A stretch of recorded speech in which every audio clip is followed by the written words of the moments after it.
As always, a pleasure to see you all once again. My name is 20 Sided Seth, and welcome to The Point Review. Today we're going to be looking at Nioh for the PlayStation 4. For those of you simply looking for my score, I'm going to be giving this one a 9 out of 10. This is a fantastically fun, fast-paced Dark Souls-esque game. At points it will be a little bit difficult, but I promise it's definitely worth pushing forward with it. But for those of you looking for a little bit more details, then stick around. Now before we begin, I need to kind of talk about that I will be using the term Dark Souls quite a bit in this review. The reason being is both these games are very similar in the fact that they are melee-esque, stamina management combat games that are about searching for stuff, looking out for traps, fighting monsters, dealing with tough bosses, and just overall overcoming difficulty. So please forgive me, I'll try not to do as much as I can, but I'll try. Now, one really big thing we're about to talk about for Nioh, you can actually regain your stamina during combat besides just waiting for it to naturally fill back up. Whenever you're using an attack against an opponent, if you time an R1 just right, you'll regain some of the stamina you used, allowing for you to continue your attack, dodge, or anything else you might need in the midst of combat. One thing that Dark Souls fans might not be a huge fan of, just, forgive me for that, you don't get to create your character the same way. Your character's sort of already made. His name, what he looks like, it's already there as it's a big part of the story. So because of that, you're sort of just stuck with what you get. Now, you do get to choose what your starting weapon is and starting spirit. Something I enjoy quite a bit about the weapon system is the fact that each one of them has 3 different stances. A high stance for slow attacks but big damage, low stance for fast attacks but less damage, and the middle stance, which is a combination of each. I enjoy this quite a bit because you can switch between these on the fly and each one has their own individual movesets. Because of that, the game feels a lot more like you were playing something like Devil May Cry or Ninja Gaiden with fast, fluid combos just launching at your opponent. You combine that with the fact that you can take your stamina back with a precise R1 to regenerate your ki, and you can unleash combos that just insta-kill about anything you face. Moving on to spirits, you see, whenever you're going through the game, you get to pick a guardian spirit. Now, these things not only give you a passive,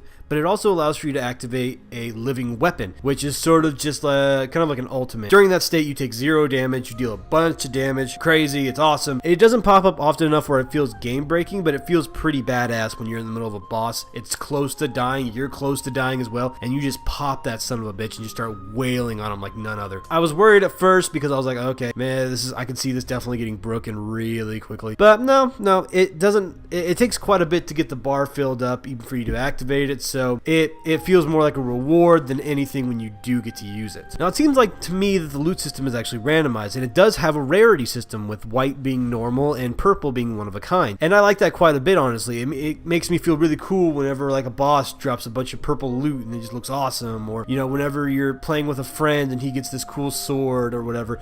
It allows for replayability of levels to get more loot, which actually goes into another segment. You see, each level is sort of selected from the main menu. It's not like with Dark Souls where you kind of just keep going forward and you just kind of see where that leads you. In this one, you have selective missions, sub-quests, stuff like that you can take your time and do before jumping in. Each one is its own contained little pocket.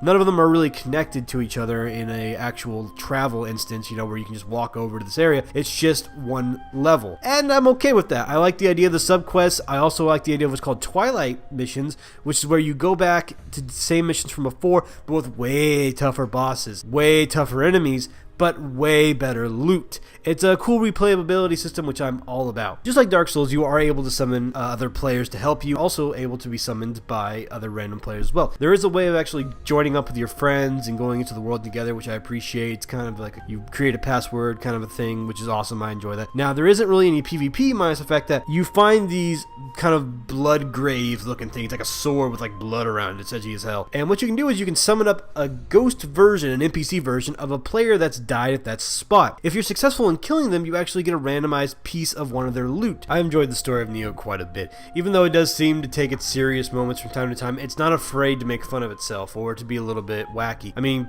for God's sakes, look at this man. He has pulled a cat and then he put the cat away. He can tell time with the cat. I don't know. But I enjoy that. The first time I saw that, it made me laugh pretty hard.